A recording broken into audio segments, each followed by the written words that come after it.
Hello viewers, welcome to BRK health. నేను మీ ఫాతిమా. ఈరోజు మనతో పాటు అయితే ఉన్నారండి న్యాచురోపతి స్పెషలిస్ట్. ఆయన మరెవరో కాదు, డాక్టర్ ఎస్ఏ కుమార్ గారు మనతో పాటు ఉన్నారు.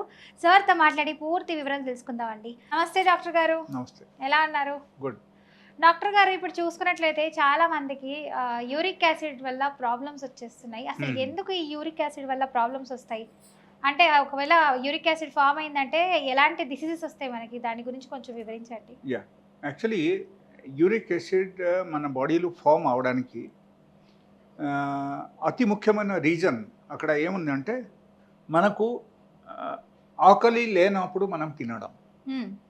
ఓకే, ఇది ప్రతి ఒక్కరు ఇంట్లో జరుగుతుంది అది. ఓకే, లేకపోతే మనకు టైం అయిపోయింది, మనకు ఆకలి లేదు, అయినా సరే మనం తినడం. ఓకే, సో అది ఒక రీజన్. ద నెక్స్ట్ రీజన్ ఏంటంటే ఆల్కహాల్. ఆల్కహాల్లో there is a particular chemical compound, so that is called purine.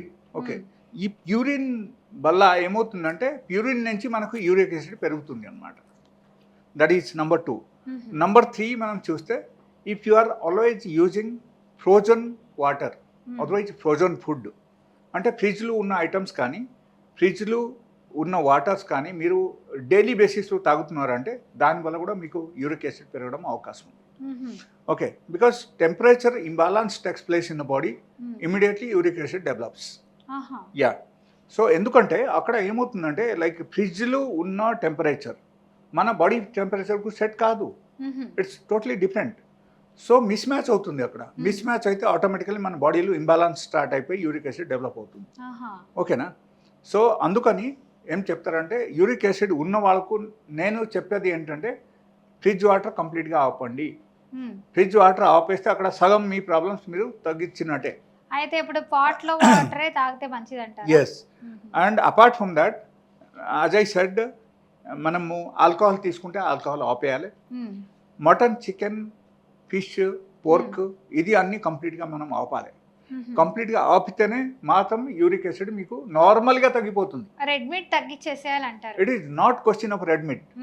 Any sort of non-based proteins, like animal proteins. We normally say animal protein in the medical language. Eggs kuda tinakudadu antarandi? Yes, animal protein, anything, even milk also. Milk also will increase your uric acid level. మరి milk అంటే milk వల్ల కొంచెం calcium వస్తుంది అంటుంటారు అందరూ. Milk it is not the question of gas. ఎక్కడ మనం discuss చేసేది ఏంటంటే యూరిక్ యాసిడ్. యూరిక్ యాసిడ్ గురించి అయితే అక్కడ ఏమవుతుందంటే మీరు any sort of animal protein మీరు కన్జంప్షన్ చేస్తే డైలీ బేసిస్లో మీకు యూరిక్ యాసిడ్ ఖచ్చితంగా పెరుగుతుంది. అండ్ ఒకరికి ఇన్ కేస్ ఆల్రెడీ పెరిగి ఉంది అంటే వాళ్ళ ఇది అవాయిడ్ చేయకపోతే ఈ ఐటమ్స్ అన్నీ వాళ్ళకు ఎప్పటికీ తగ్గదు. ఎంత మెడిసిన్స్ వాడినా కూడా వాళ్ళకు తగ్గదు. అప్పుడు ఏమవుతుంది, లైక్ ఒక టైం విల్ కమ్, అప్పుడు ఈ మెడిసిన్స్ కూడా అవుట్డేటెడ్ అయిపోతాయి. మీరు ఎంత మెడిసిన్ వాడినా సరే కూడా లాస్ట్కు కొంతవరకు పనిచేసి మెడిసిన్ కూడా పనిచేయరు. సో అప్పుడు again it will be converted in to the arthritis. Arthritis వచ్చేస్తే again deformities will take place in the body. So ఈ ఫింగర్స్ అన్నీ వంకురు అయిపోవడం, లేకపోతే ఇప్పుడు మనకు బొక్కలు అన్నీ వీక్ అయిపోవడం, అండ్ సివియర్ జాయింట్ పెయిన్స్ రావడం, జాయింట్స్లో మనకు ఇన్ఫ్లమేషన్ రావడం. చాలా మంది నడవలేకపోతున్నారు, ఏదైనా చిన్న దెబ్బ తగిలినా కూడా మొత్తం క్లాట్ అయిపోతుంది అంటారు. సో అందుకని యూరిక్ యాసిడ్ కు మనం ఎక్కువ పెరగనియకూడదు. That is one. Second thing అంటే ఇప్పుడు నేను చెప్పిన ఐటమ్స్ ఏదైతే చెప్పానో అది మొత్తం అవాయిడ్ చేయాలి. అవాయిడ్ చేస్తేనే అప్పుడు మాత్రం వాళ్ళకు తగ్గడం మొదలు పెడతాయి. ఓకే, అండ్ మన దగ్గర కొన్ని మెడిసిన్స్ ఉంటాయి.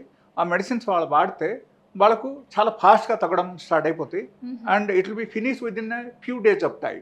కొన్ని రోజులు కూడా తగ్గిపోవడం అవకాశం ఉంది, సరిగా ఒకరు ఫుడ్ ప్యాటర్న్ పాటిస్తే. ఓకే, అండ్ నేను ఒక చిట్కా చెప్తాను యూరిక్ యాసిడ్ గురించి. చెప్పండి.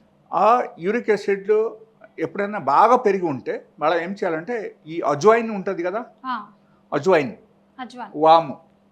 వాము డైలీ 1 స్పూన్ తీసుకొని దానిలో ఒక హాఫ్ పీస్ ఆఫ్ అల్లం దానిలో దంచేసి పెట్టేయాలి. అండ్ దాంతో పాటు ఒక హాఫ్ టీ స్పూన్ పసుపు పొడి యాడ్ చేసి ఒక గ్లాస్ వాటర్ యాడ్ చేసి బాయిల్ చేయాలి. బాయిల్ చేసి పొద్దున సాయంత్రం 2 times తాగాలి. అండ్ మనం ఏం చేయాలంటే 15 days తాగి కొన్ని రోజు గ్యాప్ ఇచ్చి మళ్ళీ 15 days తాగాలి. ఎలా చేయాలి? ఎలా చేస్తే వాళ్ళకు తగ్గిపోవడం అవకాశం ఉంది. అండ్ దాంతో పాటు వాళ్ళకు పెయిన్ కూడా తగ్గుతుంది. యూరిక్ యాసిడ్ వాళ్ళకు ఇంటర్నల్ తగ్గుతుంది అండ్ పెయిన్ కూడా తగ్గడం అవకాశం ఉంది. బట్ అనదర్ థింగ్ లైక్ బోర్ది గుమ్మడికాయ మనము జ్యూస్ చేసి ప్రతిరోజు కనీసం 2 times 2 గ్లాస్ తాగాలి. పొద్దున 1 గ్లాస్ అండ్ సాయంత్రం 1 గ్లాస్ బిఫోర్ ఫుడ్ మనం తాగితే అప్పుడు ఈ యూరిక్ యాసిడ్ లెవెల్ వాళ్ళకు తగ్గడం స్టార్ట్ అయిపోతాయి. 3 to 6 months టైం పడతాయి వాళ్ళకు తగ్గుతుంది. బట్ ఒకరు సపోజ్ ఎంప్లాయీ అనుకో, లేకపోతే వాళ్ళకు చాలా పనులు ఉన్నాయి ఇంట్లో, పని చేయకపోతే నడవద్దు, ఎక్కడ వాళ్ళకు నొప్పి ఉంటే వాళ్ళ పని చేయలేరు, ఎట్లాంటి పరిస్థితి ఉన్నప్పుడు they have to visit my clinic. I have a very good medicine. వాళ్ళ ఫస్ట్ డే నుంచి వాళ్ళకు రిజల్ట్ రావడం స్టార్ట్ అయిపోతాయి. ఓకే, ఆ టైపు మెడిసిన్స్ కూడా కొన్ని ఉంటాయి. So they can use that medicine. Thank you so much sir. నిజంగా యూరిక్ యాసిడ్ గురించి చాలా మందికి తెలీదు. కొన్ని ప్రాబ్లమ్స్ అయితే ఫేస్ చేస్తున్నారు వాళ్ళు. ఇలాంటి సమస్యలు రాకుండా ఉండడానికి అది కూడా మీరు న్యాచురోపతిగా న్యాచురల్గానే తగ్గిస్తారంటున్నారు. థ్యాంక్ యూ సో మచ్ అండి. సో చూసారు కదా వ్యూవర్స్, మీకు కూడా ఇంకా ఏదైనా సమస్యలతో బాధపడుతున్నట్లయితే బాడీలో డిసీజెస్ వల్ల వెంటనే న్యాచురల్గా తగ్గిస్తారు. ఎలాంటి మెడిసిన్స్ అవసరం లేదు. రకరకాల ట్రీట్మెంట్ అంటే ఇప్పుడు సర్జరీలు ఇలాంటివి చేయించుకుంటూ ఉంటారు, అలాంటివి ఏం అవసరం లేదండి, భయాలకు పోవద్దు. సో ఈజీగానే మన తక్కువ ఖర్చుతోనే న్యాచురల్గానే ట్రీట్మెంట్ అనేది ఇస్తారు ఎస్ఏ కుమార్ గారు. అయితే కింద స్క్రోల్ నెంబర్కి కాల్ చేయండి, సార్తో మాట్లాడి పూర్తి ఇన్ఫర్మేషన్ తెలుసుకోవచ్చు. Thank you.